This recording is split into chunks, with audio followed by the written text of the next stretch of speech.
Got a reputation in the streets, saying so fine but a cold heart. On to Miami at 18. Adam, what do you think here? Oh, you're going to give it to me.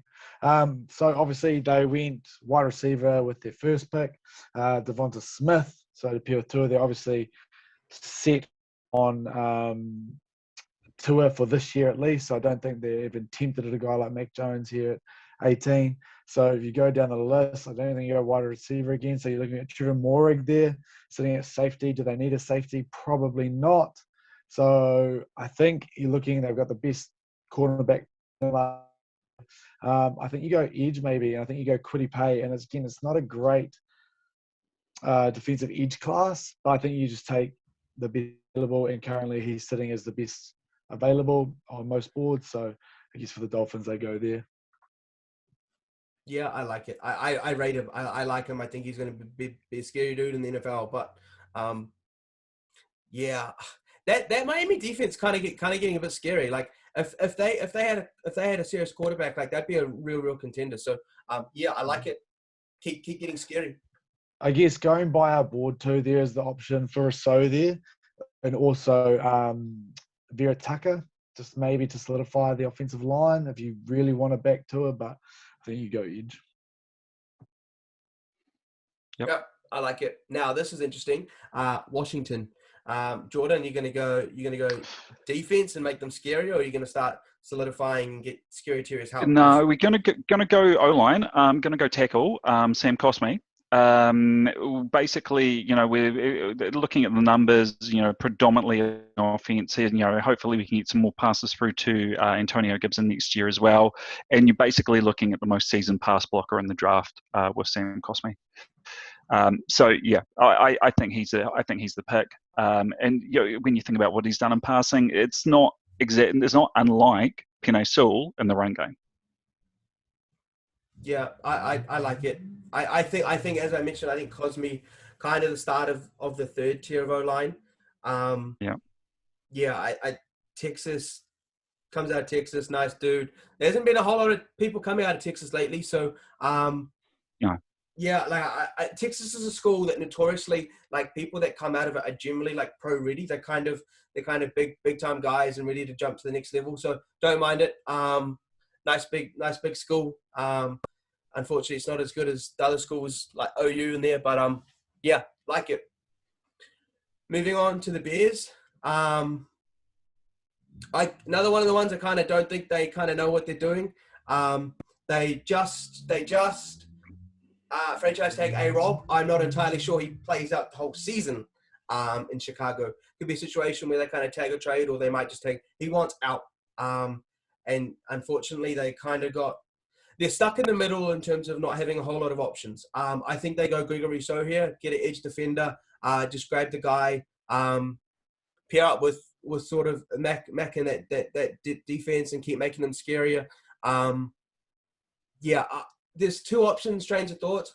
They could go Gregory Rousseau and just keep building that Chicago Bears notorious defense that scares teams, or they go Rashad Bateman and try to kind of just replace the fact that A-Rob is going to be gone next year and just kind of get ahead of that. I think they go Rousseau here, just keep getting Chicago defense. They're not, even with Rashad Bateman, they don't have a quarterback to score many points, so it's not really going to matter. Keep playing scary football with defensive-minded sort of mindsets. Pick 21 here. Adam, they're Colts. I think this is a pretty easy pick. You've gone out, you've traded for Carson Wentz. You've got an old T.Y. Hilton coming back who came on towards the end of last year, so I think it's great to have him back. You got Michael Pittman Jr. there. I think you just go another wide receiver. You spend big on a first-round wide receiver. Your defense is good. Give Carson Wentz every opportunity to succeed. So I think they go Bateman, especially if he falls past a team like Chicago, then I think they go Bateman. It's, to me, a no-brainer. And I think that the team they're sitting at 22 is going to be extremely angry at the fact that you took Bateman there. I completely agree with that as well. Jordan, you got any thoughts on that one? No, love the pick. That's exactly how I had it drafted up. Bateman, love it. Love the fact that he played with Tyler Johnson, who's with the Bucs as well. Yeah, great pick. Moving on to 22 here, the Tennessee Titans. Few interesting options here. Geordie?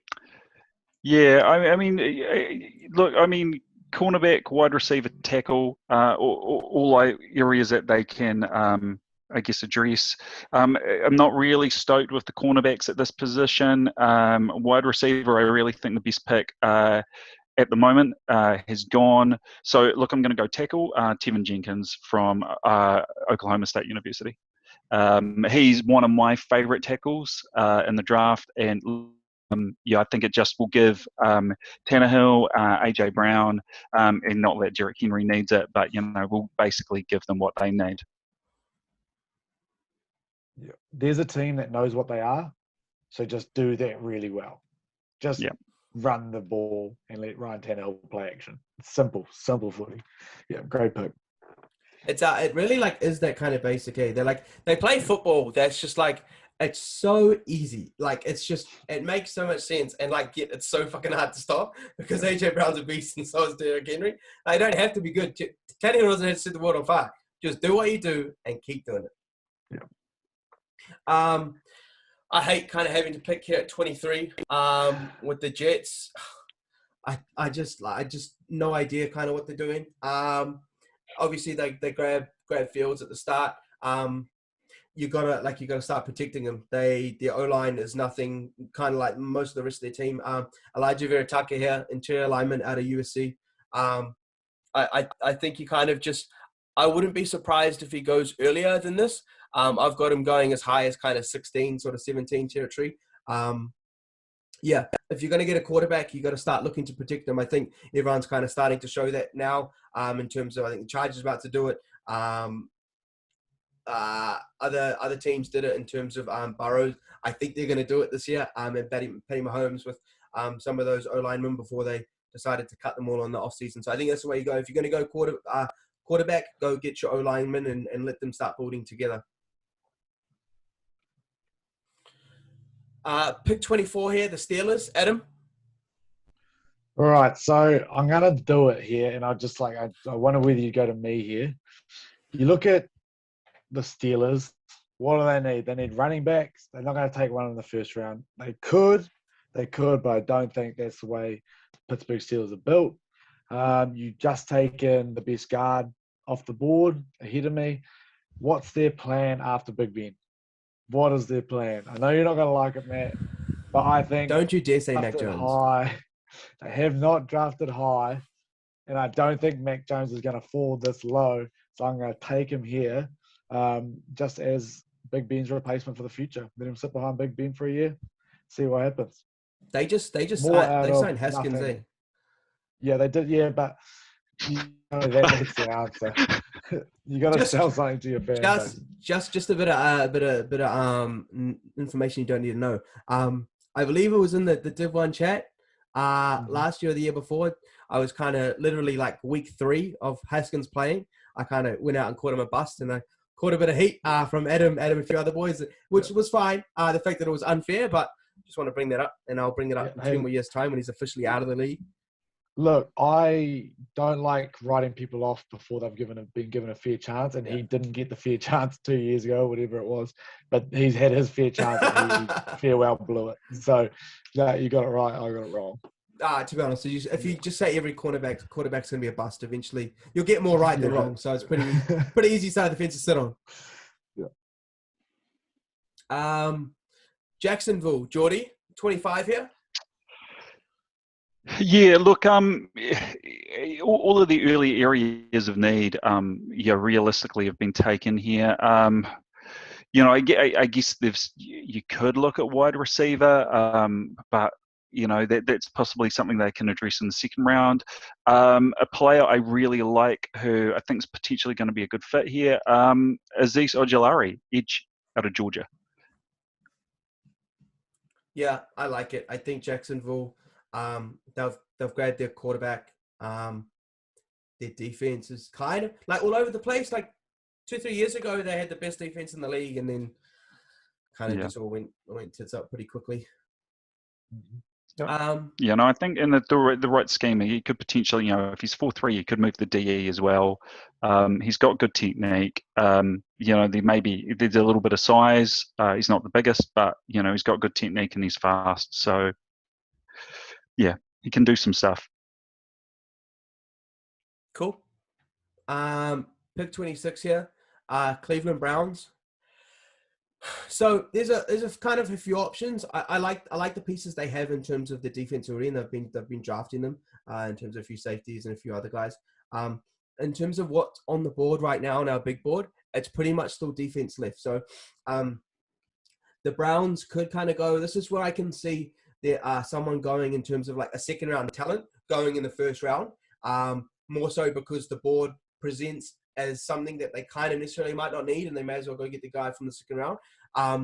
But I don't mind Jalen Mayfield as an offensive tackle prospect out of Michigan.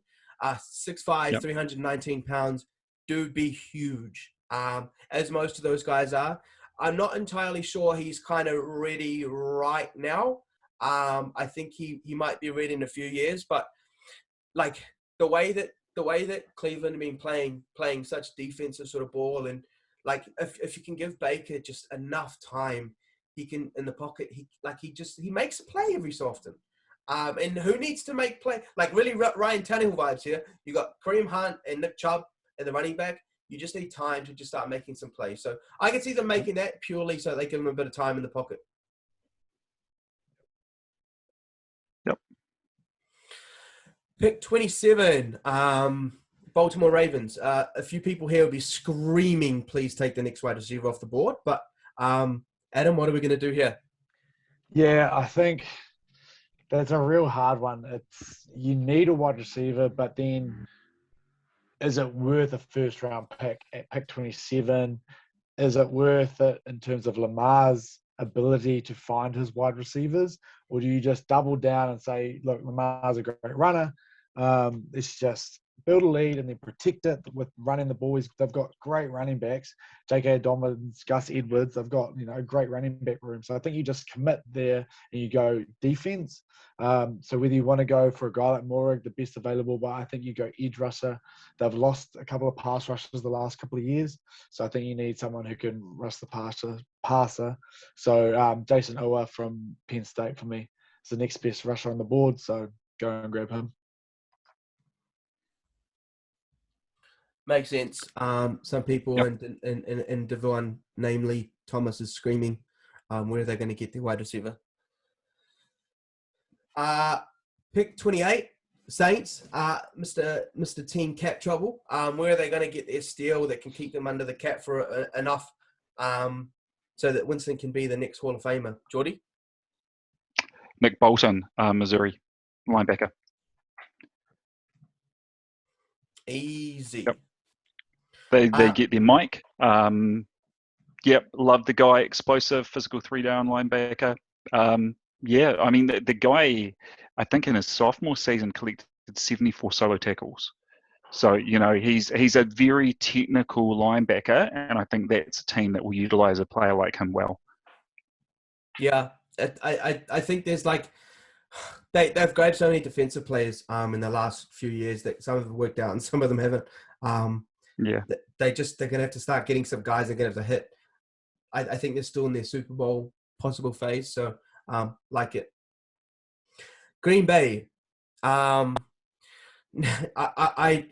think that the defense is all right in some days. They have their days where they're just world beaters and have their days where they leak far too many points. But I think they just have to go wide receiver here in terms of Terrence Marshall from LSU. He could be a guy that I can see being super underrated because of how good Chase was and how good some of the previous guys like Jefferson coming through the LSU offense have been. Like, how do we know if those guys are possibly going to be NFL starters for a long, long time? We've already seen how good Jefferson's been.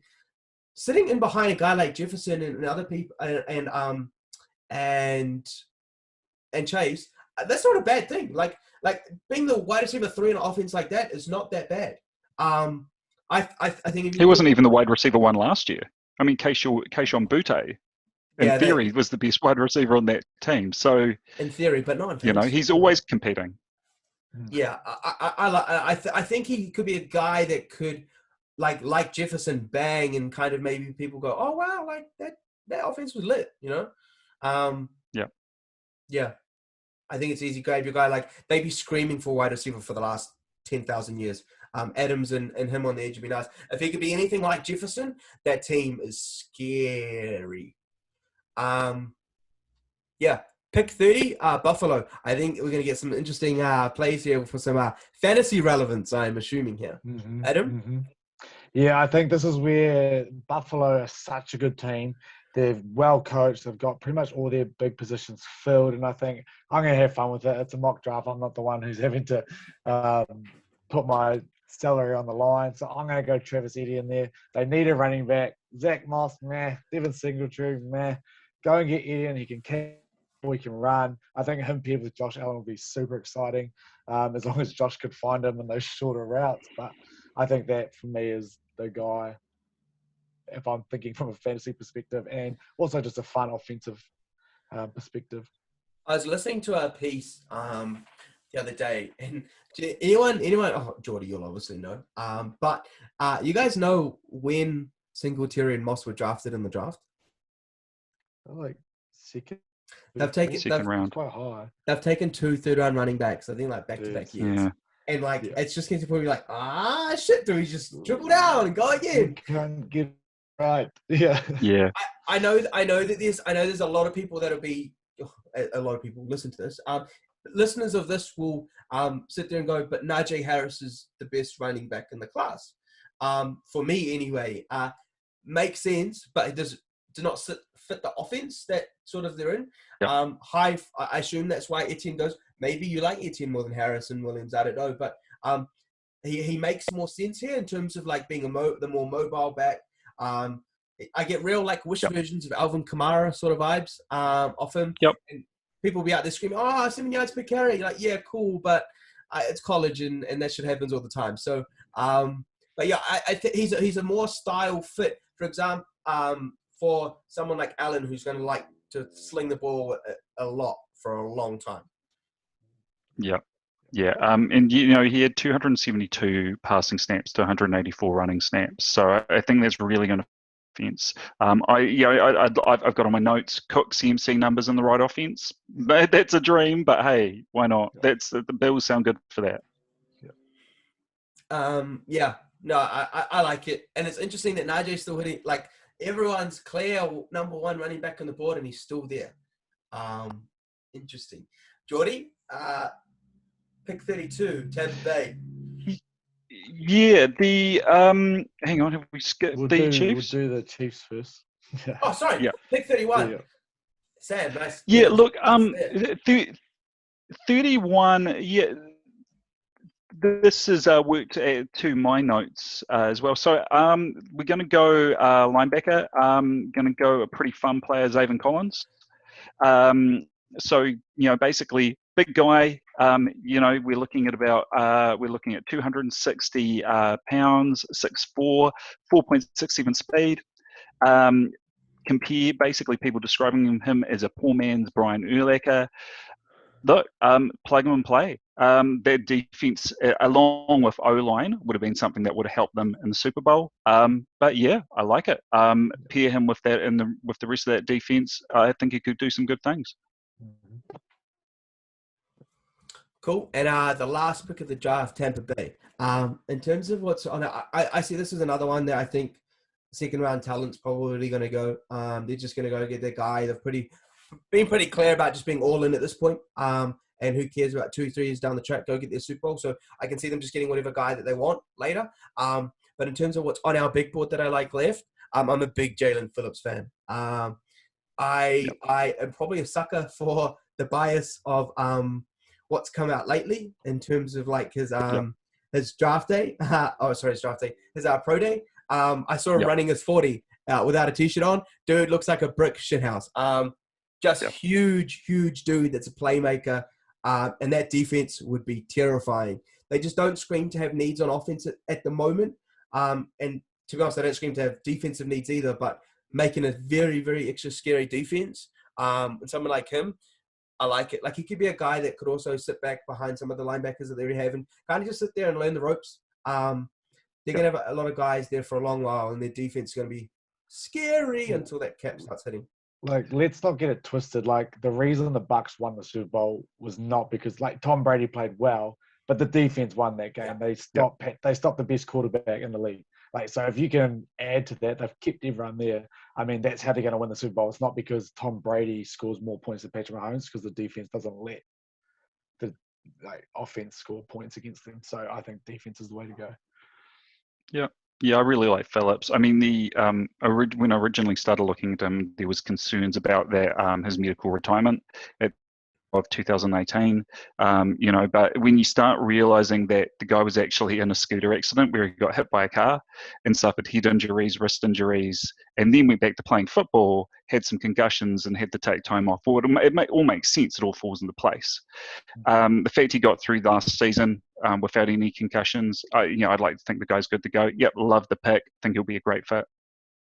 Yeah, and then bodes the question of what do some of these other guys go, like Najee Harris. Any ideas? I had Najee. Where do I have Najee? Yeah, look, I'd like to think he's going to Miami in the second round. That would be that nearly uncover for the fact that Tua's their quarterback. Yep. Yeah. I'm not sure, but also if Jets have their second round pick. Yeah. I think if he slips past them too, because I could see that being a nice pick and giving them a nice running back, which they haven't had for a few years either. Yeah. I think one of those two teams is going to get Devonta or Najee. Yeah. Javonte's another interesting one. Matt, one thing I would just say about that Bucks pick, PFF did a mock draft where they had my boy Elijah Moore at 32 to the Bucks. Ooh, so that's naughty. That's pretty spicy, and this is from the person who's that's me saying that. And I don't know if you know how much on my camping holiday, how much Elijah Moore tape I watched, but it was a lot. I believe you. I believe you. It's Godwin going to be gone soon too. Like they can't. They're not going to be able to pay him. Like their defense is just too expensive at this point. And I think so you take the best slot in the draft. Yeah. It's just whether you go, this is it. You won your Super Bowl, you got a chance to win one more. Does going more help you get any closer to where you are today? Yeah. Like that's really, I know you're probably drafting for the future there, because like you say Godwin's going to go. That would just be the argument there if they did. I mean, I would love to see it, but yeah. Yeah. I mean, here's the thing. How many good wide receivers do we still have left? I mean, we haven't even talked about Rondale Moore. Yeah. Oh. So there's some sneaky ones in there. We might look to do maybe a day two. Not maybe necessarily a mock as such, but maybe some just talent to watch. We might do and maybe talk about the only wide receiver who's going to go in the 7th round who made Patrick Surtain look silly. And who's that? Josh Palmer, Tennessee. I don't think I saw that game. Jordan just dropping names. Dropping names. I wanted to talk about in the Pat Surtain section, but hey. Yeah, no, he's not our first. We'll talk about him later. But on the Tampa Bay thing, just want to do a bit of a toot own horn about tipping Tampa Bay preseason at 50s to win the league, and then 20s again when the Tom Brady news came out. So I know a few of the lads that I know won a few big futures plays on that and had fair few quid writing on it. So excited for that. And Adam and I have already started talking that we'll have some sort of futures podcast in terms of those that like to have a tickle at the TAB or the Bet365, and we'll have a futures podcast out post draft when these things start to make a little bit more sense. So keep an eye out for that as well for those keen degenerates such as myself. Anyway, thank you, lads. Very much for your time. Jordan, thank you for all your $5,000 pieces of articles and stuff. Adam, thank you for your knowledge when it comes to draft, and have you guys on very soon. Excited to the season ahead, and I can't wait to win Div 1, boys. Exciting. Here we go. Cheers, Matty. Which Have a good year is one. that going to be, man? I Cool. mean, Cheers, mate. yeah. Good call there, Jordan.